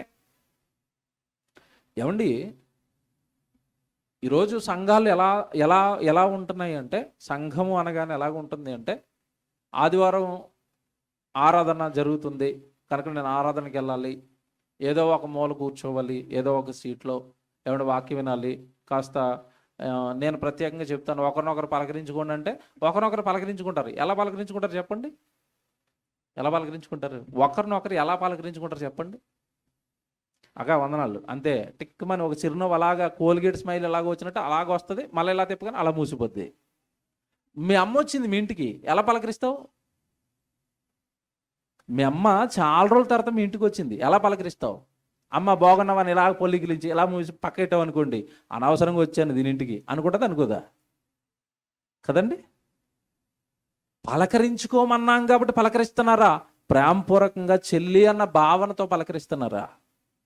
ప్రేమపూర్వకంగా అక్క అన్న భావనతో పలకరిస్తున్నారా? మీకు మాట చెప్తానండి, హృదయపూర్వకంగా చేయాలి. దేవుడికి ఏది చేసినా మీ హృదయం సహకరించట్లేదని ఆగిపోండి తప్ప, ఆర్టిఫిషియల్గా మీరు ఏం చేసినా అది దేవుడికి దొరికిపోతుంది. తెలుసా? పలకరించాలనుకోండి, ఎదురుగా అన్న ఉన్నాడు కదా, పలకరించాలనుకోండి, నవ్వుతూ హాయిగా పలకరించండి. అంతే తప్ప ఏమనుకుంటాడో అన్నట్టుగా ఇలా పలకరిస్తే అతను అనుకుంటాడు పలకరించాడని, కానీ దేవుడు అనుకుంటాడా? చిచ్చి ఈడు దొంగ లోపల పెట్టుకుని పైకి కోల్గేట్ స్మైల్, అంతే కదండి. యాడ్ కోసం నటిస్తున్నారు వాళ్ళు, యాడ్ కోసం పళ్ళు చూపిస్తున్నారు, ఒరిజినల్ పళ్ళు అవి. కాబట్టి ఒకరిని ఒకరు ప్రేమించుకోవటం సహవాసం అట. ఇప్పుడు చెప్తాను అసలైంది. ఎందుకండి ఎప్పుడు సహవాసంతో ఉండాలి సంఘంతో? ఎందుకండి ఎప్పుడు కూడా ఈ వాక్యం వింటున్న వాళ్ళతో ఉండాలి? ఎందుకంటే దేవుడు పని చేస్తున్న వాళ్ళతో ఉండాలి అంటే, ఒక మంచి మాట దేవుడు రాశాడు బైబిల్లో. సామెతల గ్రంథం మీరు చూడండి. సామెతల గ్రంథం 13వ అధ్యాయము 20వ వచనం. సామెతల గ్రంథం 13వ అధ్యాయము 20వ వచనం చూడండి. జ్ఞానుల సహవాసము చేయువాడు జ్ఞానము గలవాడు అగును అన్నాడు. చూసారా? జ్ఞానులతో సహవాసం చేస్తే వాడు ఏమవుతాడట? జ్ఞాని. కిందమాట మూర్ఖుల సహవాసం చేయువాడు చెడిపోతాడు. ఎంత మంచి మాట చూడండి, ఎంత మంచి జ్ఞానం కలిగిన మాట అది. నువ్వు జ్ఞానులతో సహవాసం చేస్తే జ్ఞానం వస్తుందట. మూర్ఖులతో సహవాసం చేసిన వాడు ఏమైపోతాడట? చెడిపోతాడు. బైబిల్ చెప్పింది ముందుగా, తర్వాత మనుషులు చెప్పారు చెడు సహవాసాలు నిన్ను చెడిపేస్తాయి అని. ఇప్పుడు జ్ఞాని అనగానే ఎవరు చెప్పండి? బైబిల్ ప్రకారం జ్ఞానులతో సహవాసం చేసిన వాడు జ్ఞానాన్ని పొందుకుంటాడు అంటే బైబిల్ ప్రకారం జ్ఞాని అనగానే ఎవరు చెప్పండి? బుద్ధి జ్ఞానముల సర్వసంపదలు ఆయన యందు గుప్తములై ఉన్నవి. ఎవరైనా? యేసుక్రీస్తు అనగా వాక్యం. వాక్యం వచ్చిన వారు, వాక్యం నేర్చుకున్నవారు, వాక్యం చెబుతున్నవారు, వాక్యం కోసం బ్రతుకుతున్నవారు జ్ఞానులు. ఆ జ్ఞానులతో సహవాసం నువ్వు చేస్తేనట జ్ఞానం కలిగిన వాడు అవుతావట. మూర్ఖులతో సహవాసం చేసావా ఏమైపోతావట? చెడిపోతాం. మూర్ఖులు అనగానే ఎవరో తెలుసండి? దైవ వాక్యం తెలియని వారు, దేవుడు మనసు ఎరగని వారు, దేవుడి దగ్గరికి రానివారు, దేవుడు అంటే పడనివారు. ఎవడు మ్యాక్సిమం వాళ్ళు ఎలాంటి వాళ్ళైనా వాళ్ళకి మనం ఎంత దూరంగా ఉంటే అంత మన ఆత్మీయ జీవితం బాగుంటుంది. మూర్ఖుల సహవాసం చెడిపేస్తుంది. నేను చూపిస్తాను ఇప్పుడు బైబిల్లో ఎలా చెడిపేసిందో కూడా చూపిస్తాను. బైబిల్లో మీరు లోతు కుటుంబం గురించి చెప్పాను. నేను చాలా నెలల క్రితం లోతు కుటుంబం గురించి చెప్పాను. లోతు కుటుంబం ప్రారంభం ఎక్కడ తెలుసండి? లోతు ఎవరితో ఉన్నాడు ప్రారంభం నుంచి అంటే అబ్రహాంతో ఉన్నాడు. అబ్రహామే వివాహం చేశాడు. ఒక కొడుకుని పెంచుకున్నట్టుగా పెంచుకున్నాడు. అబ్రహాముతో ఉన్నంత కాలం లోతు బాగున్నాడండి. ఎప్పుడైతే పశువుల కాపర్లు ఆస్తుల దగ్గర గొడవ వచ్చాయో వెంటనే వాళ్ళిద్దరు ఏమైపోయారు? విడిపోయారు. విడిపోయిన తర్వాత సరాసరి వెళ్ళిపోయి కాపురం ఎక్కడ పెట్టాడు చెప్పండి? విడిపోయిన వెంటనే లోతు కాపురం ఎక్కడ పెట్టాడు? సొదొమ గొమొర్రా పట్టణాలకు బయట పెట్టాడు ముందు. ఆ కొద్ది కాలానికి ఆ సొదొమ గొమొర్రా పట్టణం, ఆ పాపం వెళ్ళి జాగ్రత్తగా నెమ్మదిగా పట్టణం లోపలికి లాగేసింది. అంతే కదండి? పాపం ఈజీగా లాగుతుంది మనిషిని. పాపం అనేది ఈజీగా లాగేస్తుంది. దేవుడి వాక్యం అనేది చాలా కష్టం మనుషులు లాగటం. మీకు ఇది అర్థం అవుతుంది. ఒక ఉదాహరణ చెప్తాను. ఊరు మధ్యలో తెరకట్టి బాహుబలి సినిమా వేసాం అనుకోండి, ఎంతమంది వస్తారు అక్కడికి? ఊరు మొత్తం అక్కడ కూర్చుంటారు. అదే ఊరు మధ్యలో ఏమంటే డాడీ ప్రసంగం ఒకటి వేసాం అనుకోండి, ఎంతమంది చూస్తారు అక్కడ? ఎవడు చూస్తాడండి? వాక్యం ఎవడు చూస్తాడు? కానీ వాక్యం గుణపరుస్తుంది, వాక్యం మంచివాడిగా మారుస్తుంది, వాక్యం పరలోకానికి తీసుకెళ్తుంది, పాపాన్ని తీసేస్తుంది, మంచి మనిషిగా మారుస్తుంది. కానీ ఆ వాక్యాన్ని ఎవడంటాడు? అలాగే సొదొమ గొమొర్రా పట్టణాలలో ఉన్న పాపం ఈజీగా లోతు కుటుంబాన్ని పట్టణాల లోపలికి లాగేసింది. లాగేసిన తర్వాత వాళ్ళ కుటుంబాలు ఏమైపోయాయో మీకు తెలియదు కదండి. ఏమైపోయింది కుటుంబం? పాపపు ప్రపంచం. కూతుర్లు భయంకరంగా మారిపోయారు, అల్లుళ్ళు అంతే భయంకరులు. వాళ్ళు ఆ గ్రామస్తులు ఎంత దారుణంగా కుటుంబం చితికిపోయిందో మీకు తెలియదు కదా. లోతు భార్య ఉప్పు స్తంభం అయిపోయి, లోతు ఏకాక అయిపోయి, మీకు తెలియదు కాదు కదండి. ఏంటి అక్కడ జరిగిన ప్రాబ్లం అంటే సహవాస దోషం. అబ్రహాం సహవాసంలో నుంచి భయంకరమైన సొదొమ గొమొర్రా పట్టణాల సహవాసానికి ఆ కుటుంబం షిఫ్ట్ అయిపోవటం వలన బొత్తిగా వాళ్ళలో ఉన్న భక్తి పోయింది. నేను ఆ పాఠం చెప్పాను, ఎట్లా ఉంది చూడండి. అసలు అబ్రహాం దగ్గర ఉన్న లోతు కుటుంబం జీవితం ఎలాగుంది, అబ్రహామును విడిచిన తర్వాత ఎంత దారుణం అయిపోయింది ఆ కుటుంబం చెప్పాను చాలా డీటెయిల్డ్గా. కనుక మూర్ఖులతో సహవాసం, మీరు చదువుకున్నారు కదా ఇప్పుడు, జ్ఞానులతో సహవాసం ఏమో జ్ఞానాన్ని తెస్తే, మూర్ఖులతో సహవాసం చేసిన వాడు ఏమైపోతాడట? చెడిపోతాడు, పాపం చేస్తాడు. బైబిల్లో దేవుడు ఒక మాట అంటాడండి, మూర్ఖులు అనగానే ఎవరో తెలుసా? దేవుడు జ్ఞానానికి చెవి ఇవ్వని వారు. ప్రసంగి గ్రంథం మీరు చూడండి, ఒక మంచి మాట ఉంటుంది, చూపిస్తాను ఇప్పుడు మీకు. అది 4వ అధ్యాయం 13వ వచనం చూడండి. ప్రసంగి గ్రంథం 4వ అధ్యాయము 13వ వచనం అండి. ప్రసంగి గ్రంథం 4వ అధ్యాయము 13వ వచనం. మూఢత్వము చేత బుద్ధి మాటలకిక చెవియొగ్గలేని ముసలి రాజు కంటే భేదవాడైన జ్ఞానవంతుడగు చిన్నవాడే శ్రేష్ఠుడు. అంత మంచి మాట తెలుసండి ఇది. మళ్ళా చదువుతున్నాను చూడు ప్రారంభం. మూఢత్వము చేత, మూఢత్వము చేత, మూఢులు మూర్ఖులు అంటే ఎవరో తెలుసా? మూఢత్వము చేత బుద్ధి మాటలకిక చెవి యొగ్గలేని వాళ్ళు. బుద్ధిని కలిగించే వాక్యానికి చెవి యొగ్గని వాడు మూఢుడు, మూఢత్వం కలిగిన వాడు. అంటే ఒక రకంగా చెప్పాలంటేనండి, డైరెక్ట్గా చెప్తున్నాను, వాక్యం మేము వినం, వాక్యం మాకొద్దు అన్నాడంటే ఎవరో తెలుసా? మూర్ఖుడు, మూఢత్వం కలిగిన వాడు. అలాంటి వాడట మూఢత్వము చేత బుద్ధి మాటలకిక చెవి యొగ్గలేని ముసలి రాజు కంటే భేదవాడైన జ్ఞానవంతుడకు చిన్నవాడే శ్రేష్ఠుడు. ముసలి రాజు కంటే చిన్నవాడే శ్రేష్ఠుడట. ఎందుకు ఈ చిన్నవాడు శ్రేష్ఠుడయ్యాడు ముసలి రాజు కంటే? ఈ చిన్నవాడు భేదవాడట, ఈ చిన్నవాడు తక్కువవాడట, ముసలి రాజట, పెద్ద ఆస్తట, సంపదట, కానీ వాడు దేవుడి మాటకు చెవి ఒక్కటం లేదు గనక, వాడు మూర్ఖుడు గనక వాడికంటే ఈ చిన్నవాడే బెటరు. ఎలాగుంది ఇది? ఇది మీకు అర్థం అవ్వదు, కరెక్ట్గా మీ దగ్గర తీసుకొస్తాను. ఇప్పుడు లోకంలోనండి సహజంగా మనం ఏమంటే, మనుషుల మనస్తత్వం, సైకాలజీ ఎలాగుంటుందంటే, ఎవరైనా ఒక నలుగురు పెద్ద మనుషులు నిలబడి, ఏమండి ముసలి జుట్టు అయిపోయి తెల్లబట్టలు వేసుకుని పెద్ద పెద్ద పొట్టలు వేసుకుని ఏమంటే ఇలా భారీ ఆకారాలతో నిలబడి వాళ్ళు ఏదైనా చెప్పారనుకోండి, మనుషులు ఎలాగ ఆలోచిస్తారు చెప్పండి? ఏమండి పెద్దవాళ్ళు చెప్పారండి, బాబా పెద్దోడు చెప్పాడండి మనం చెయ్యాలని అంటాడు. వాళ్ళు నిజంగా తప్పు చెప్తున్నా ఆ పక్కన ఎవడో చిన్న కుర్రోడు వచ్చి లేదండి వీళ్ళు తప్పు చెప్తున్నారండి అన్నారనుకోండి, సహజంగా లోకం ఎవరి మాట ఏంటో చెప్పండి? ఆ పెద్దోళ్ళు ఏం చెప్పారంటే ఎలాంటివి చెప్తారో చెప్తాను ఒకటి మీకు. 100 అబద్ధాలు ఆడైనా ఒక పెళ్లి చేయాలన్నారు వాళ్ళు. అన్నారా? అన్నారు. ఇప్పుడు ఎవడైనా ఒకడు నిలబడి వాళ్ళ మధ్యలో ఊరుకోండి అబద్ధం ఆడితే నరకం వెళ్ళిపోతాం అన్నాడు అనుకోండి, ఒక చిన్నోడు బైబిల్లో నుంచి. ఇప్పుడు వీళ్ళ మాట వింటదా లోకం? ఈ చిన్నోడు మాట వింటదా? ఊరుకోరా కుర్ర కొంకవే నీకేం తెలుసు అంటారా? ఎవడైనా ఇలా మీరు వాక్యం చెప్తున్నప్పుడు నువ్వు చిన్నోడివి నీకేమైనా తెలియదు అన్నాడు అనుకోండి, ఇదిగో ఈ వచనమే మీరు జ్ఞాపకం పెట్టుకోవాలి. ఏంట వచనం? మళ్ళా చదువుతున్నాం చూడండి. మూఢత్వము చేత, వాడికి ఏం తెలీదు, వాక్యం తెలీదు, దేవుడు తెలీదు, దేవుడు ఉద్దేశాలు తెలీదు, మూఢుడు వాడు.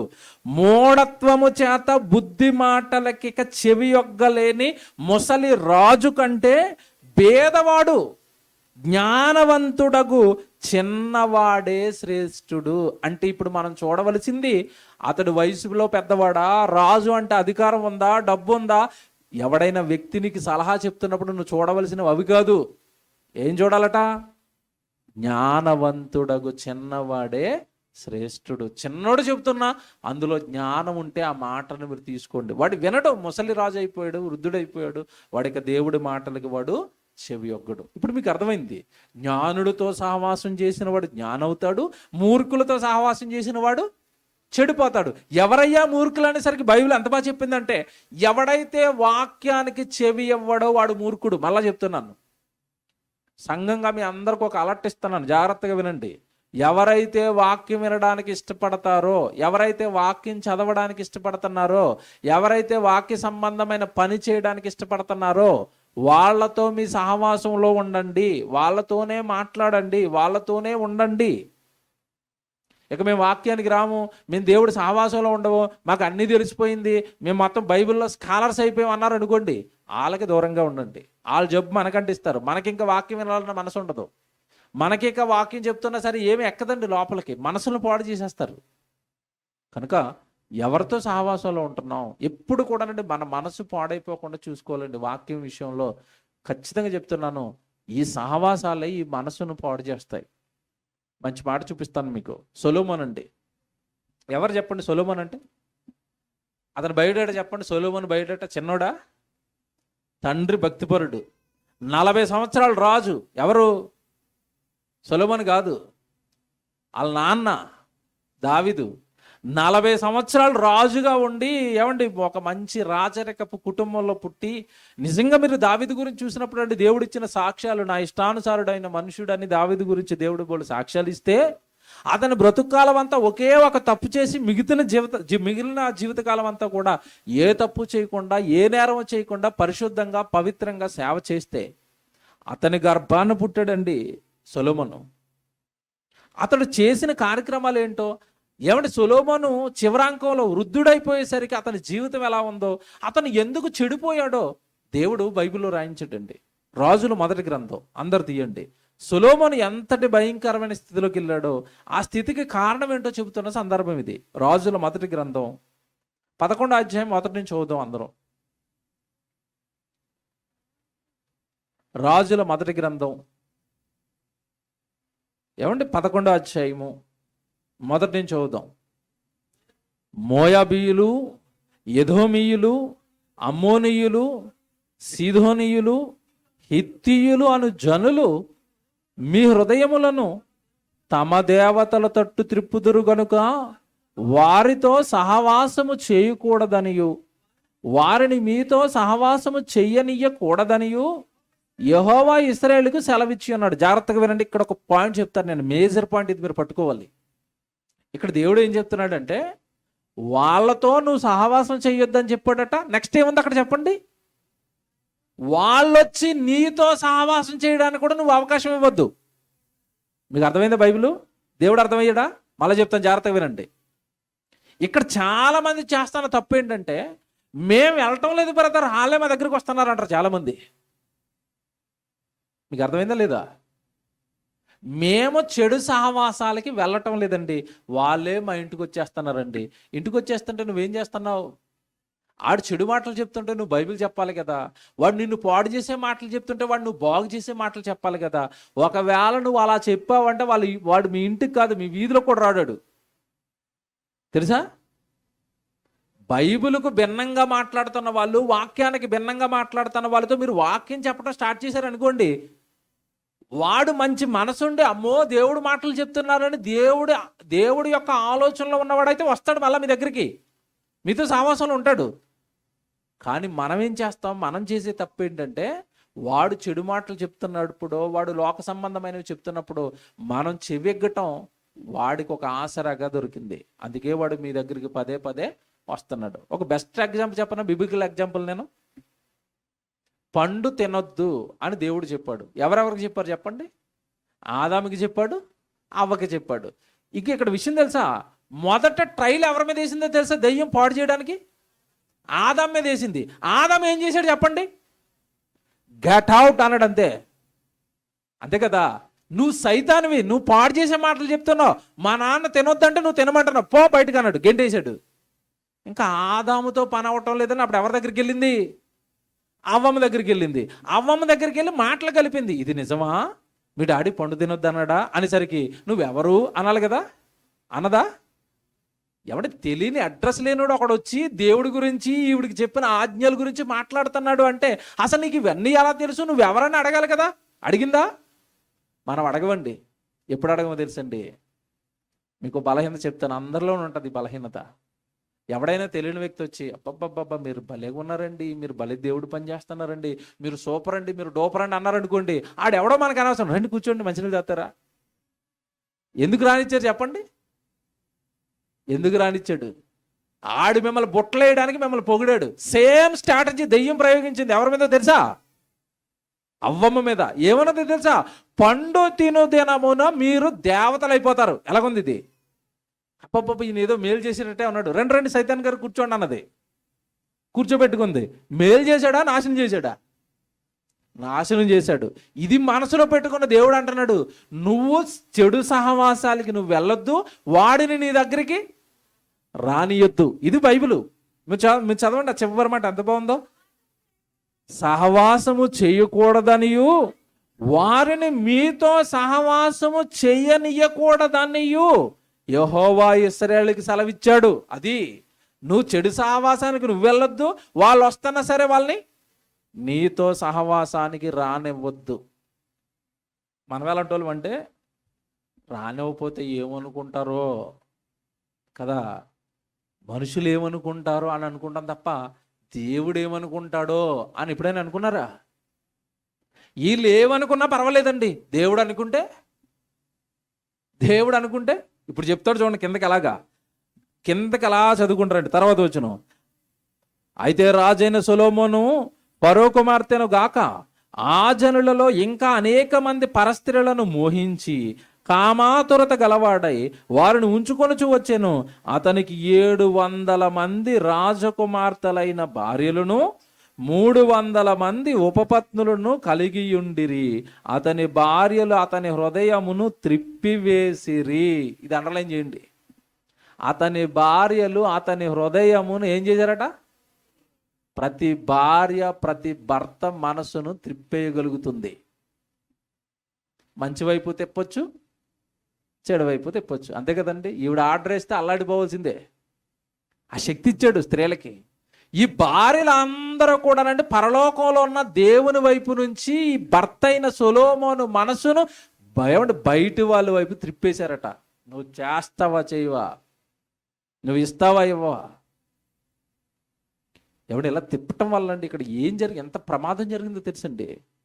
నిజంగానండి సొలొమోను జీవితం ఒక రాజు అయి ఉండి, ప్రారంభంలో దేవుడికి గుడి కట్టిన చరిత్ర కలిగిన వాడు అయి ఉండి, భక్తిపరుడు అయి ఉండి, ప్రారంభంలో అతని జీవితం బాగుందండి. ఎప్పుడైతే ఈ భార్యలు ఆ సొలొమోను యొక్క హృదయాన్ని త్రిప్పేశారో అతని జీవితం ఎంత భయంకరం అయిపోయిందో తెలుసండి. ఒకప్పుడు దేవుడికి గుడి కట్టిన ఆ చేతులే బయలుదేవతలకు గుడులు కట్టేటట్టుగా మార్చేశారండి. ఎంత దారుణం చూడండి. కింద చదవండి ఎంత దారుణంగా ఉంటుందంటే మాట. వీళ్ళందరూ కూడా సొలొమోను హృదయమును త్రిప్పివేసిరి. 4వ వచనం, సొలొమోను వృద్ధుడైనప్పుడు అతని భార్యలు అతని హృదయమును ఇతర దేవతల త్రట్టు త్రిప్పగా అతని తండ్రి అయిన దావీదు హృదయము వలె అతని హృదయము దేవుడైన యెహోవా ఎడల యథార్థముగా లేకపోయెను. సొలొమోను అహారోతు అను సీదోనీల దేవతకు, మిల్కోను అను అమ్మోనీయుల హేయమైన దేవతను అనుసరించి నడిచెను. ఈ ప్రకారము సొలొమోను యెహోవా దృష్టికి చెడు నడత నడిచి తన తండ్రి అయిన దావీదు అనుసరించినట్లు యథార్థ హృదయముతో యెహోవాను అనుసరింపలేదు. సొలొమోను కేమోషు మోయాబీల హేయమైన దేవతలకు, మెలోకోను అమ్మోనీల హేయమైన దేవతనుకును యెరూషలేములో ఎదుటనున్న కొండ మీద బలిపీఠములను కట్టించెను. అడలం చేసుకోండి. ఒకప్పుడు ఏం కట్టాడు సొలొమోను బంగారపు దేవాలయం కట్టానని చదువుకున్న మనమే ఇదిగో బయలుదేవతలకు బలిపీఠాలు కట్టే స్థితికి దిగజారాడు. కారణం ఏంటి చెప్పండి? కారణం ఏంటి? దేవుడు వద్దన్న ఆ జనాంగంతో ఇతడు సహవాసం చేయటమే ఇతడి బ్రతుకు నాశనం అయిపోవడానికి గల కారణం. దేవుడు మంచోడు కదండి, పైపెచ్చు దావీదు కుమారుడు కదా, విడిచిపెట్టలేక దేవుడు ఏం చేశాడు తెలుసండి? జాగ్రత్తగా వినండి. దేవుడు ఎంత మంచోడు చెప్తారండి. ఈ రాత్రి ఇంత పాపం చేసినా, ఇంతమంది భార్యలు పెళ్ళిళ్ళు చేసుకున్నా, బయలుదేవతలు గుళ్ళు కడతన్నా వదులుకోలేని ప్రేమండి దేవుడిది. సొలొమోను వదులుకోలేకపోతుంది. ఎందుకంటే కష్టపడ్డాడు కదా, ప్రారంభంలో గుడి కట్టాడు కదా, భక్తిగా ఉన్నాడు కదా, పడిపోయాడు కదా చెడు సహవాసంతో. దీన్ని తట్టుకోలేకండి దేవుడు ఏం చేస్తున్నాడు తెలుసా? కింద చదవండి ఒకసారి 9వ వచనం. ఇశ్రాయేలు దేవుడైన యెహోవా, కింద 9వ వచనం అండి. ఇశ్రాయేలు దేవుడైన యెహోవా అతనికి 2 మారులు ప్రత్యక్షమై నీవు ఇతర దేవతలను వెంబడింపవలదని అతనికి ఆజ్ఞాపించినను సొలొమోను హృదయమును ఆయన యొద్ద నుండి తొలగిపోయిన. ఎన్నిసార్లు వచ్చాడట హెచ్చరిక చేయడానికి? 2 మార్లు ప్రత్యక్షమయ్యాడా. ఎందుకయ్యా సొలొమోను ఇలా చేస్తున్నావని హెచ్చరిస్తున్నాడా, తిరగమంటున్నాడా, మారమంటున్నాడా? దేవుడు ఎంత మంచోడు చూడండి. చెడు సావాసంలో పడిపోయి నాశనం అయిపోయిన వాళ్ళను లాగుతున్నాడు. మరలా వద్దయ్యా, నువ్వు తప్పు చేస్తున్నావయ్యా, ఎందుకు దేవుడి పని వదులుకున్నావు? ఎందుకు దేవుడి ఆలయాన్ని వదులుకున్నావు? ఎందుకు దేవుడి ఎడలో ఒకప్పుడు నువ్వు బతికిన మంచి భక్తి జీవితాన్ని నువ్వు ఎందుకు వదులుకున్నావు? ఇలా భ్రష్టుడు అయిపోయావంటే ఈ పనులేంటి నువ్వని 2 సార్లు ప్రత్యక్షమై చెప్పాడట. అయినా కూడా సొలొమోను హృదయం దేవుని వైపుకి తిరగటం లేదట. మీకు మాట చెప్తానండి, సొలొమోను ఏమైనా చిన్నోడండి? యేసుక్రీస్తుల వారికి ముందు జ్ఞాని అని పిలవాలంటే ఎవరి పేరు చెప్పాలి? సొలొమోను కదండి. సొలొమోనునే సహవాసం పాడు చేస్తే నిన్ను భక్తిపరుడిగా ఉంచుతుందా? మహాజ్ఞానైన సొలొమోనే సహవాసాల దెబ్బకి జీవితం కూలిపోతే నీ సహవాసం ఎవరితో? నువ్వు ఎవరితో ఉంటున్నావు ఎక్కువగా? ఎవరితో మాట్లాడుతున్నావు ఎక్కువగా? ఎవరి ఆలోచనలు ఇంజెక్ట్ చేసుకుంటున్నావు నీ హృదయంలోనికి ఎక్కువగా? వాక్యమేనా? ప్రసంగాలేనా? దేవుడేనా? బైబిలేనా? పాటలేనా? ప్రభు పని కోసమేనా నీ ఆలోచనలు? ఎప్పుడు? దేవుని పిల్లలారా, నేను నిజంగా చెప్తున్నానండి, దేవుని ఎదుట దేవుడిలో ఎదుగుతున్నప్పుడు నా మీద దేవుడు సైతాన్ని చాలా మందిని ప్రయోగించింది నన్ను పాడు చేయడానికి, నన్ను ఎన్నో సహవాసాల్లోనికి లాగడానికి. ఇమీడియట్ కనిపెడతాను నేను, నన్ను వీళ్ళు పాడు చేయడానికే ట్రై చేస్తున్నారు. కట్ చేసేస్తాను ఇమీడియట్గా వాళ్ళు ఎంత ఎంత గొప్పోళ్ళైనా ఎంత పెద్దోళ్ళైనా ఆడేమనుకుంటాడో అని కూడా తెలియకుండా కట్ చేస్తానండి. అనవసరం వాళ్ళతో పనిని పాడు చేస్తున్న వాళ్ళతో, వాక్యాన్ని పాడు చేస్తున్న వాళ్ళలో, విశ్వాసులు మనసులను పాడు చేస్తున్న వాళ్ళతో నీకేంటి అవసరం? నిలబెట్టడం కష్టం కదా, ఒకరి దేవుళ్ళలోకి తీసుకురావడం కష్టం కదా, ఒక కార్యక్రమం చేయటం కష్టం కదా, అంతే కదండి. ఇప్పుడు ఈరోజు ఈ కార్యక్రమం జరుగుతుందంటే ఎవరు చేయగలుగుతారండి? ₹1000 ఖర్చు పెట్టి ఓ రోజు పెట్టుకుని అందరూ కష్టపడి, ఇది కష్టం కదండి. ఒక కార్యక్రమం జరగడం కష్టం. కొంతమంది మనసు పాడైపోయిన వాళ్ళు ఒక కార్యక్రమం జరుగుతుందంటే చేస్తారులేండి, చూసారు ఎంత ఈజీగా తీసారో. మూర్ఖులు, మూర్ఖత్వం అది. కార్యక్రమాన్ని ఈజీగా తీసుకున్నారంటే అయిపో దుష్టుడు పట్టేశాడు. చాలా జాగ్రత్త తెలుసండి, దుష్టుడు పట్టేశాడు. దేవుడు కార్యక్రమాన్ని టేక్ ఇట్ ఈజీ అంటున్నారంటే దుష్టత్వం అది. కనుక ఎవరితో మన సహవాసం, ఎలాంటి వాళ్ళతో మన సహవాసం, ఎలాంటి వాళ్ళతో మన ఆలోచనలు. సొలొమోను మహాజ్ఞాని, వాక్యం తెలిసిన సొలొమోనే ఏమంటే ఆ రోజు సహవాస దోషంతో జీవితం ఎంత సర్వనాశనం అయిపోతే, ఎవడు నీకు మాట చెప్పనే ఇక్కడ, సొలొమోనుకి 2 సార్లు హెచ్చరించిన తిరగకపోయిన తర్వాత అండి, ఇదిగో నేను నీ మీద కోపగిస్తున్నాను అని కోపంతో సొలొమోను మీద దేవుడు రగిలిపోయాడు. ఆ కింద అదే మాట ఉంటుంది, మీరు అలా చదువుకుంటే 11వ వచనంలో యెహోవా తనకిచ్చిన ఆజ్ఞను గైకొనకపోగా యెహోవా అతని మీద కోపగించి సెలవిచ్చినదేమనగా, చూసారా, ఇటు తిరగండి అని చెప్పిన తర్వాత కూడా తిరగకపోయేసరికి దేవుడికి అతని మీద ఏమొచ్చిందట?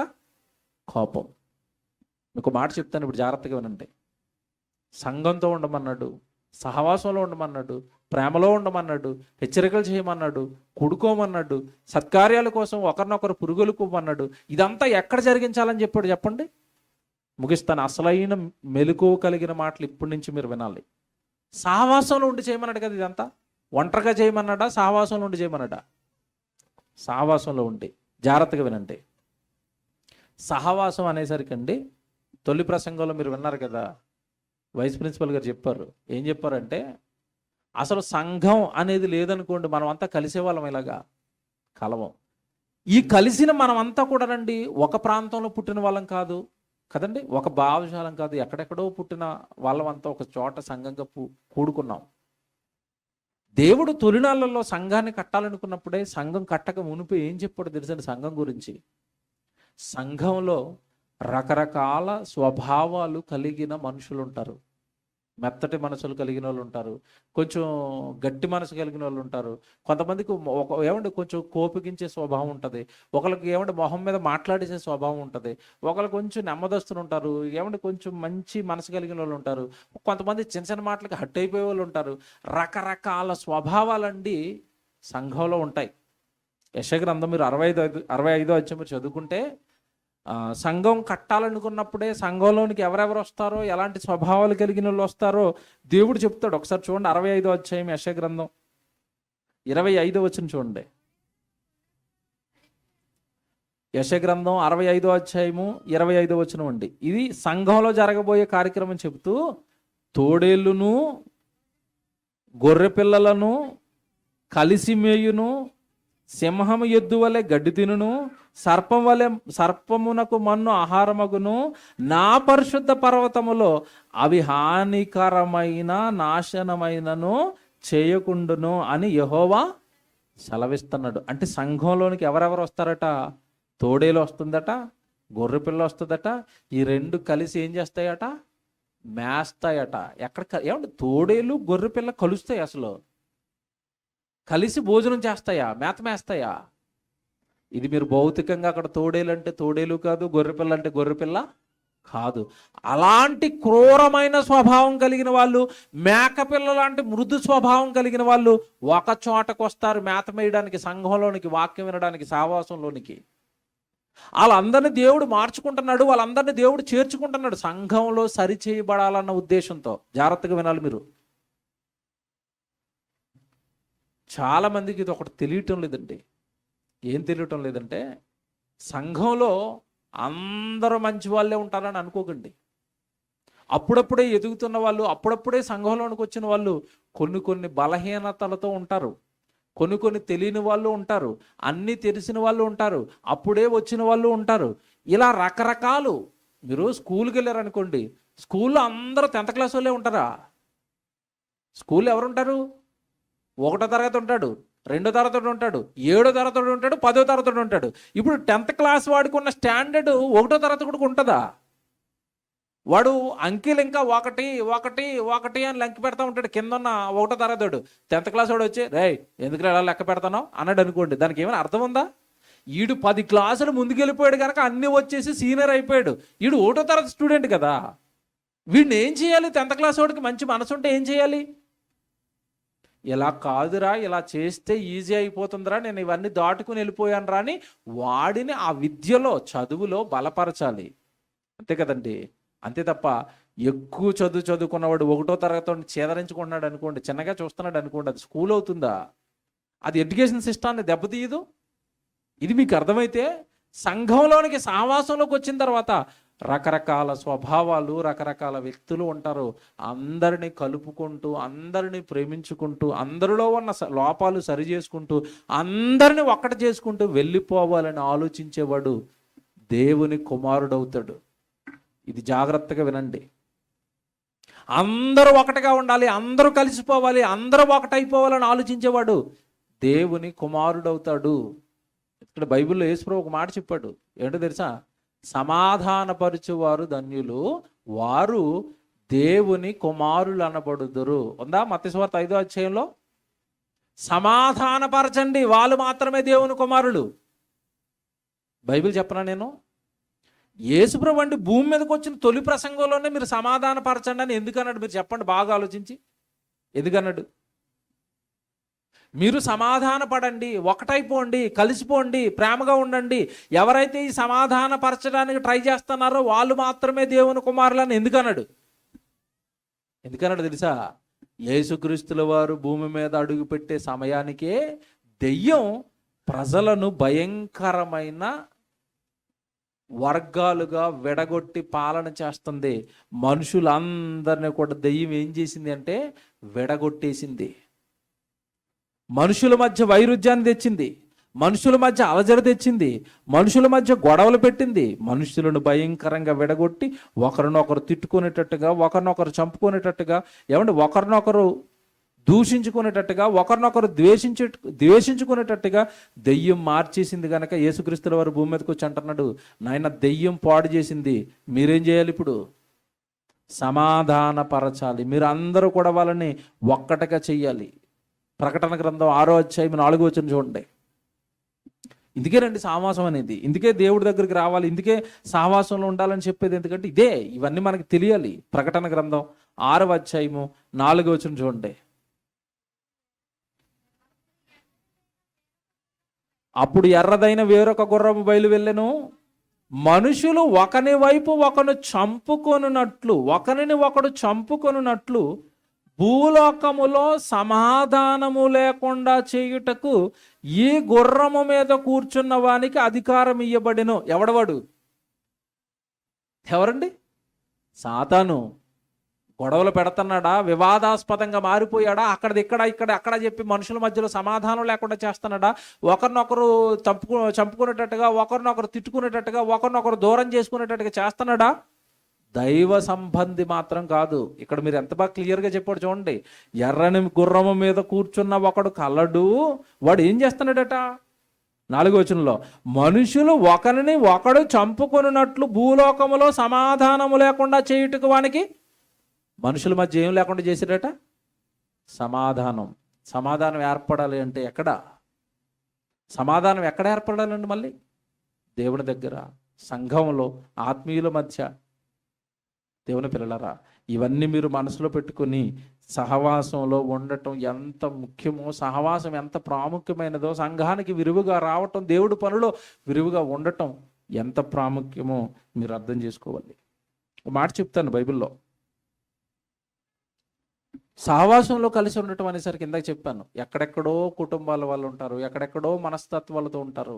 అలాంటప్పుడు దేవుడు ఏమన్నాడు తెలుసండి బైబిల్లో? ఎవరిని వారు ఒకరినొకరు అర్థం చేసుకోవడానికి ప్రయత్నించాలి.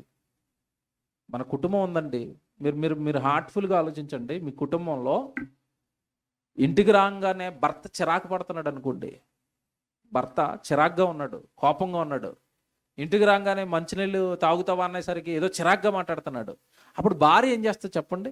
మంచి భార్య ఏం చేస్తుంది? ఏడు నా మీద చిరాకు పడతాను అని కత్తి పెట్టట్టుకుని వస్తుందా కిచెన్లోంచి? ఏం చేస్తా చెప్పండి మంచి భార్య? ఏం జరిగిందండి, ఎందుకండి కోపంగా ఉన్నారు, ఏం జరిగిందండి, ఏమైనా సమస్య జరిగిందా? ఏమంటే కోపడుతుంటే చిరాగ్గా ఉంటే ఏదో జరిగింది అని అర్థం చేసుకుంది కదా. ఏదో జరగబట్టే ఇలాగ ఉన్నాడు ఈయన అని అర్థం చేసుకోవడానికి ప్రయత్నించింది కదా. అలాగే భర్తలు కూడా మంచి వాళ్ళు అయితే ఏమన్నా ఆవిడ ఏమైనా కొంచెం కోపంగా చిరాగ్గా ఏమన్నా అలాగ ఉందనుకోండి, ఇంటికి రాగానే ఏం జరిగిందమ్మా, ఎందుకున్నావు ఇలాగా అడుగుతాడు. ఇక్కడ మీరు సమస్య ఇక్కడ మీరు ఎంత బాగుంది చూసారో, ఫ్యామిలీలో ఒకడికి కోపం వస్తే ఇంకొకరు అర్థం చేసుకోవడానికి ట్రై చేస్తున్నారు. కానీ సంఘంలో ఎలాగుంటుంది తెలుసా? పొరపాటున ఎవడైనా ఒకడు మాట అన్నాడు అనుకోండి, నన్నెందుకు అనాలి, పట్టుకోవటం, లాగటం, దిగేయటం, సాగేయటం. ఏముండదు అక్కడ, దాన్ని ఒక్కదాన్నే. ఏమండి ఇనుము సాగేయాలనుకోండి ఎక్కడ పెడతారు చెప్పండి? ఇనుమును సాగదీయాలంటే ఎక్కడ పెట్టాలి? మంటలో పెట్టాలి. ఇప్పుడు వీడు అన్న మాటను ఒక 10 మంది దగ్గర ఆడతాడు అనమాట. ఇగో అలాగన్నాడు. వాళ్ళు ఏం చేస్తారు? మంట ఇంకా సాగేస్తారు అనమాట. వాళ్ళు అలాగన్నాడా? అంతకుముందు ఒకటి అన్నాడు తెలుసా? ఇది ఎలాగుంది ఇప్పుడు? ఇది వేడనమాట, వేడేస్తూ ఉంటారు, ఇది ఇలా సాగిపోతుంది. ఇంకా నుండి ఈడు హృదయం అంతా రగిలిపోయి నేను ఇక వాక్యం విన్నక, ఇంకా ఆయన ప్రసంగాలు చేస్తే విన్నక, నేను దేవుడి పనికి రానిక. చూశారు? అర్థం చేసుకోవడానికి ఎందుకు ప్రయత్నించావు? మీ అమ్మని అర్థం చేసుకుంటావు, మీ నాన్నని అర్థం చేసుకుంటావు, నీ భార్యను అర్థం చేసుకుంటావు, నీ భర్తను అర్థం చేసుకుంటావు. సంఘంలో ఉన్న ఒక సహోదరుడిని అర్థం చేసుకోవడానికి ఎంతమంది ప్రయత్నిస్తున్నారు? పోన్లేండి, ఒకప్పుడు మంచిగా చేశాడండి, ఏదైనా జరిగిందేమోండి, అలాగ అయిపోతున్నాడండి, కొంచెం మార్చుకుందామండి, మాట్లాడుకుందామండి, ప్రేమిద్దామండి, ఏమంటే దేవుడి పనిలోకి తీసుకొద్దామండి. ప్రేమ ఉండాలి. ఇప్పుడు చెప్తాను, బైబిల్లోకి రండి. రోమపత్రిక ముగింపు మాటలు జాగ్రత్తగా రాసుకోండి. 15వ అధ్యాయం, రోమపత్రిక 15వ అధ్యాయం. ముందు 14వ అధ్యాయం చూడండి. 14వ అధ్యాయం చూడండి. 14వ అధ్యాయం మొదటి వచనం అండి. రోమపత్రిక 14వ అధ్యాయం మొదటి వచనం అండి. విశ్వాసము విషయమై బలహీనుడైన వానిని చేర్చుకొనుడి, అయినను సంశయములు తీర్చుకొనుటకు వాదములు పెట్టుకోవద్దు. సహోదరుడితో వాదాలకు దిగొద్దు. అలా చెప్పాడు చూసారు బైబిల్. వాడు బలహీనుడు, ఇప్పుడే వస్తున్నాడు, బలపడలేదు. నీకేంటి అన్ని తెలుసు, నువ్వు వాదానికి దిగిపోతే ఎలాగా? అన్ని తెలుసు నువ్వు అలాగా టాప్ డూమ్ డూమ్ డకారంటే ఎలాగా? వాడికున్న బలహీనతను బట్టి వాడి బలహీనతలను నువ్వు బాగు చేయడానికి వాడితో నువ్వేం చేయదట? మొదట ఏం చేసుకోవద్దు తెలుసా? ఏమన్నా అందరికి చెప్తున్నాను, సంఘం బాగుండాలంటే ఒకరితో ఒకరు వాదాలకు దిగకండి. ఎవడైనా వాదిస్తున్నాడా, కోపం నుండి వాదిస్తున్నాడా, అక్కడికి వెళ్ళిపోండి. అతడి కోపం తగ్గిన తర్వాత మాట్లాడండి. వాదం ఏం చేస్తుంది తెలుసండి? వాదాలు ఏమవుతాయి తెలుసా? గొడవలకు దారితీస్తాయి. వాదంలో మరొకడు ఒక మాట అంటాడు, అది మాట గుచ్చుకుంటుంది, అది పెద్ద గాయం అవుతుంది. ఎందుకు ఇదంతా? ఒకరినితో ఒకడు ఏం పెట్టుకోవద్దట? వాదములు పెట్టుకొనవద్దు. తర్వాత చూడండి అక్కడ జాగ్రత్తగా, ఒకడు సమస్తమును తినవచ్చని నమ్ముచున్నాడు, మరి ఒకడు బలహీనుడై ఉండి కూరగాయలని తినుచున్నాడు. తినువాడు తినని వానిని తృణీకరింపకూడదు, తిననివాడు తినువానికి తీర్పు తీర్చకూడదు. ఎలా అనగా దేవుడు అతన్ని చేర్చుకొనెను. ఇది అండర్లైన్ చేసుకోండి, ఇది ఒక్కటే అండర్లైన్ చేసుకోండి. సంఘంలోనికి వచ్చాడు అంటే దేవుడు అతన్ని ఏం చేశాడు? చేర్చుకున్నాడు. దేవుడు చేర్చుకుంటే నువ్వెందుకు వాదిస్తున్నావు? నువ్వెందుకు గొడవలు అంటున్నావు? నువ్వెందుకు తగాదాలు అంటున్నావు? కనుక సహవాసంలో ఉన్నప్పుడు, ఇవన్నీ మీకు ఎందుకు చెప్తున్నానంటే, సహవాసంలో ఉన్నప్పుడు ఈ మెలకువలు కలిగి ఉంటే ఆ సహవాసంలో ఎక్కువ కాలం మనం ఉండగలుగుతాం, మరొకరితో ప్రేమగా ఉండగలుగుతాం. ఈ మెలకువలన్నీ తెలిస్తే. ఇవి తెలియలేదనుకోండి, ఏమంటే అతను ఒకటంటే మనం అంటే కూటమి సమాజం అనేసరికి, సహవాసం అనేసరికి చిన్న చిన్నవి జరుగుతూ ఉంటాయి. కుటుంబంలో ఎన్ని జరగవు? నలుగురు ఉంటేనే 3 రోజులకు ఒకసారి గొడవ. అంటే సంఘంలో 100 మంది ఉంటే ఏమండి గంటకో గొడవ రాదు? ఏమండి మీ కుటుంబంలో ఎంతమంది ఉంటారు చెప్పండి? 4. అసలు మా కుటుంబంలో ఇప్పటికొచ్చి ఒక గొడవ జరగలేదు అన్న వాళ్ళు ఒక్కరు చేయలేపండి, సన్మానం చేస్తాం దండేసి. ఒక్కరు ఉంటారండి మా కుటుంబంలో గొడవ లేదు అన్నవాళ్ళు ఉన్నారా? 4 ఉంటేనే గొడవలు వస్తే 100 మంది ఉన్న సంఘంలో, 200 మంది ఉన్న సంఘంలో, సహవాసంలో కూడా ఏమొస్తాయి? చిన్న చిన్న వస్తాయి. వచ్చినప్పుడు ఏం చేయాలో తెలుసా? కోపగించకండి, వాదాలు పెట్టుకోకండి, సంశయాలు చేయకండి. అవతల వ్యక్తిని అర్థం చేసుకోవడానికి ప్రయత్నించండి. 15వ అధ్యాయానికి రండి, ఎంత బాగుంటుందో. 15వ అధ్యాయం మొదటి నుంచి చదవండి. 15వ అధ్యాయం మొదటి నుంచి చూడండి. కాగా బలవంతులమైన మనలను మనమే సంతోషపరుచుకొనక బలహీనుల దౌర్బల్యములను భరించుటకు బద్ధులమై ఉన్నాము. ఏమర్థమైంది చెప్పండి మీకు? నువ్వు సంఘంలో బలవంతుడువా? నువ్వు బాగా వాక్యం తెలిసిన వాడువా? సంఘంలో బలహీనుడు ఉన్నాడు. ఆ బలహీనుడికి కొన్ని దౌర్బల్యాలు అంటే కొన్ని లోపాలు ఉన్నాయి. ఆ లోపాలను నిన్ను ఎత్తు చూపమన్నాడా? ఆ లోపాలతో వాడిని ఎవడు కృంగి కృషించిపోయేటట్టుగా వాడి మీద మాటలను వాడిని కృంగతీయమంటున్నాడా? వాడి దౌర్బల్యములను మనము భరించుటకు బద్ధులం అన్నాడా? అంటే వాడి లోపాలు నువ్వేం చేయాలి? ఇప్పుడు బాగా బైబిల్ చదువుకుని చెప్పండి నాకు. వాడి లోపాన్ని నువ్వేం చేయాలి? భరించు. ఎందుకు భరించాలి? ఎందుకు భరించాలి? నిన్ను దేవుడు భరిస్తున్నాడు గనుక. నువ్వు మంచోడు అని భరిస్తున్నాడా? నీలో లేవు లోపాలు? నువ్వు మనుషులకు మంచివాడుగా కనబడుతున్నావు అనుకో, దేవుడికి నీలో ఎన్ని లోపాలు కనబడతాయి? వాటన్నిటినీ దేవుడు భరిస్తున్నప్పుడు నువ్వు మరొక సహోదరుడి బలహీనతను భరించాలి కదా.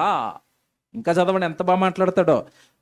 తన పొరుగు వానికి క్షేమాభివృద్ధి కలుగునట్లు మనలో ప్రతివాడును మేలైన దాని యందు అతనిని సంతోషపరచవలెను. ఎవరిని?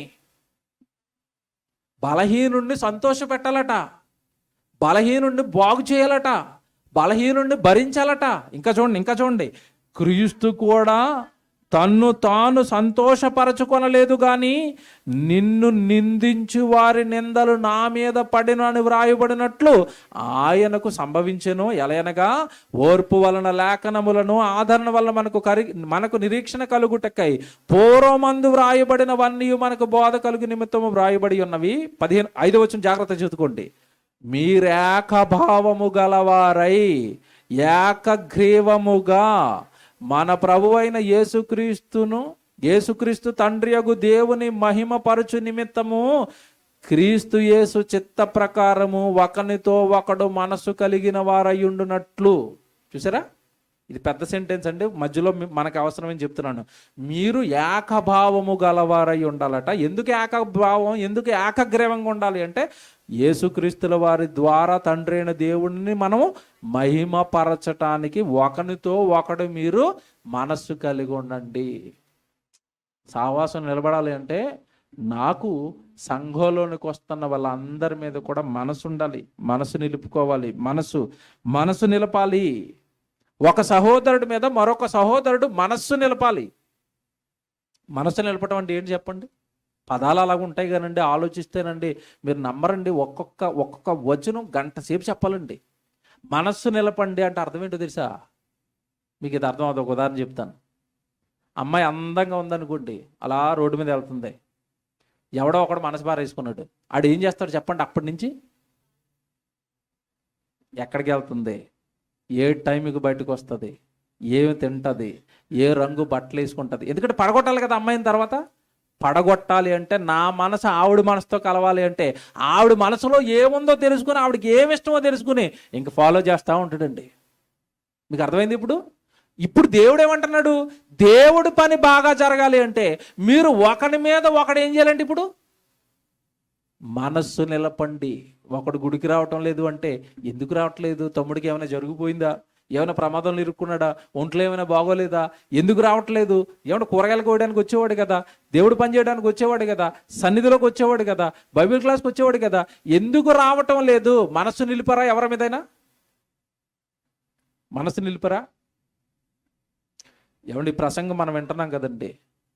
అందరూ గుర్తుపెట్టుకోండి, సంఘం అనగానే ఏమండి నిజంగా మియాపూర్ కళాశాల కానివ్వండి, ఇక్కడ ఉన్న ఈ మేదిపట్నం సంఘం కానివ్వండి, ఎన్నో ఘనకార్యాలు చేసామండి. చిన్న సంఘం అయినా ఎందుకు చేయగలిగాం తెలుసండి? మనందరి మధ్యలో ఉన్నది ఏంటో తెలుసా? ప్రేమ, ఏకభావం. ఇది మన బలం. నేను పదే చెప్తున్నానండి, ఇదే మన బలం. ఈ బలాన్ని మనం నిలుపుకున్నంత కాలం పరలోకంలో ఉన్న కన్న తండ్రికి మహిమ తెచ్చే కార్యక్రమాలు ఎన్నో మనం చేయగలుగుతాం. చెయ్యగలగాలి అంటే ఒకటే సూత్రం చెప్తున్నాను, ఒకరి మీద ఒకడు ఏం నిలుపుకోవాలి? మనస్సు నిలపండి. తమ్ముడేంటి, అన్న ఏంటి, అక్క ఏంటి, చెల్లి ఏంటి, ఎందుకంటే మళ్ళా చెప్తున్నాను, ఒకే కుటుంబం, పరలోకంలో ఉన్న తండ్రి కుటుంబం మనది. సహవాసంలో మనం ఎక్కువ కాలం నిలబడాలి అంటే ఒకరి మీద ఒకరికి మనకి ఏముండాలి? మనసు ఉండాలి. మనసు ఉంటే ఏమంటే మనసు ఎప్పుడైతే ఉందో ఆటోమేటిక్గా అతని మీద ప్రేమ వస్తుంది, జాలి వస్తుంది, దయ వస్తుంది, అతని అవసరతలు ఏంటో అన్న ఆలోచన వస్తుంది. కనుక మనస్సు నిలుపుకోవటం లేదు కనుకే సహవాసాలు పాడవుతున్నాయి. ప్రధాన కారణం ఒకటే, మనస్సు నిలుపుకోకపోవటం. ఒకవేళ ఏమైనా చిన్న చిన్న ఉన్నాయా? 14వ అధ్యాయానికి రండి. 14వ అధ్యాయంలో మీరు చూసే ఎఫ్సి పత్రిక వద్దాం, పక్క పత్రిక రండి. ఎఫ్సి పత్రిక చివరి మాట ఇది, 4వ అధ్యాయము మొదటి వచనం చూడండి.